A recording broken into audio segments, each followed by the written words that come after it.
રાજકોટથી જ્યારે જેતપુર પર જતા હોય છે ત્યાં રોડના અમુક જે કન્સ્ટ્રક્શનના કામના કારણે ટ્રાફિકનું ભારણ વધારે રહેતો હોય છે અને આ દિવસોમાં રાજકોટ રૂરલ પોલીસ તરફથી વિશેષ બંદોબસ્તની પણ વ્યવસ્થા કરવામાં આવનાર છે. તેમાં જે જગ્યાઓ પર એવા કોઈ નાના મોટા ડાયવર્ઝન જરૂરિયાત હોય એ ડાયવર્ઝનને પણ ઉપયોગ કરી એના લોકોને કોઈ પણ પ્રકારની મુશ્કેલી નહીં પડે એ પ્રકારની વ્યવસ્થા ઊભી કરવામાં આવનાર છે. આપણે ખ્યાલ છે કે જે આખા રાજ્યમાંથી અને આખા ભારત દેશમાંથી લોકો દ્વારકાધીશ મંદિરની મુલાકાત માટે આવતા હોય છે. ભગવાનના જે જન્માષ્ટમી ઉપલક્ષમાં લોકો દર્શન માટે પણ આવતા હોય છે. એ તમામ પ્રકારની વ્યવસ્થાઓને 2 દિવસ પહેલાં આપવામાં આવેલો છે. સાથે સાથે જે ત્યાં દરેક પોલીસ અધિકારી કર્મચારી મોટી સંખ્યામાં તૈનાત કરવામાં આવેલા છે. તમામ જગ્યાઓ ઉપર લાઉડ સ્પીકરની વ્યવસ્થા કરવામાં આવેલી છે અને કોઈ નાના નાના બાળકો ગુમ થાય એના માટે પણ હેલ્પ ડેસ્કની એ ઊભી કરવામાં આવેલી છે. સાથે સાથે જે દરેક જગ્યા ઉપર પોલીસના અધિકારી કર્મચારી વોકી ટોકી સાથે તૈનાત કરવામાં આવેલા છે અને તમામ લોકોને જે કોઈપણ પ્રકારની શંકાસ્પદ ગતિવિધિ હોય એના પર વોચ રાખવા માટે આખા દ્વારકાધીશ પરિસરમાં સીસીટીવી કેમેરાથી પણ નિગરાની કરવામાં આવનાર છે. ડ્રોન એ અમારો બંદોબસ્તનો ખૂબ જ અગત્યનો ભાગ હોય છે.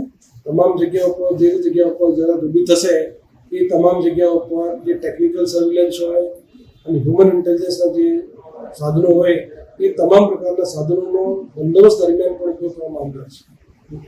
આજના દિવસે આવતા હોય છે એ તમામની આજે સમીક્ષા કરવામાં આવેલી છે.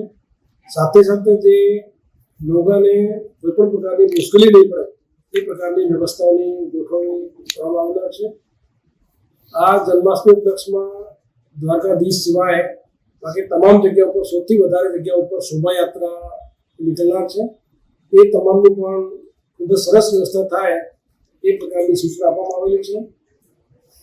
સૌરાષ્ટ્રમાં દરેક ગામે ગામે મોટા પ્રમાણમાં જન્માષ્ટમી ઉપલક્ષમાં લોકમેળા થતા હોય છે. દરેક લોકમેળા ઉપર વ્યવસ્થિત લોકો એન્જોય કરી શકે એ પ્રકારની વ્યવસ્થા દરેક જિલ્લામાં ગોઠવવામાં આવી છે. તમામ જગ્યાએ પોલીસ અધિકારી કર્મચારીઓ તૈનાત કરવામાં આવ્યા છે અને બંને જે જન્માષ્ટમી તેમજ લોકમેળા એ બંને બાબતમાં 5000થી વધારે પોલીસ કર્મચારીઓની એમાં બંદોબસ્તની ફાળવણી કરવામાં આવી છે. આપણા મારફતે પણ પબ્લિકને પણ અપીલ કરું છું કે તમામ જગ્યાઓ ઉપર ખૂબ જ પોલીસને ઇન્સ્ટ્રક્શન આપેલા છે તમામનું પાલન કરે, ટ્રાફિક નિયમોનું પાલન કરે જેથી કોઈ પણ વ્યક્તિને અકસ્માત અથવા બીજા કોઈ ટ્રાફિકનો અડચણ ઊભી નહીં થાય એ પ્રકારની વ્યવસ્થા કરવામાં આવેલી છે. આ લોકમેળા ઉપલક્ષમાં તમામ જે જિલ્લાઓમાં સાયબર ક્રાઇમની ટીમો છે, સ્ટાફની ટીમો છે, પોલીસ અધિકારી કર્મચારીઓ દ્વારા તમામ જગ્યા ઉપર પબ્લિક સાથે સારો સંકલન થાય એ પ્રમાણે જે આયોજક સમિતિના જે લોકો છે એની સાથે મિટિંગો કરવામાં આવેલી છે. તેમજ અમને ખ્યાલ છે કે હમણાં ટૂંક સમય પહેલાં દરેક પોલીસ સ્ટેશન ખાતે રૂરલ પોલીસિંગના હેતુથી પોલીસ અધિકારીઓ અને સરપંચશ્રીઓની પણ મિટિંગ રાખવામાં આવેલી હતી.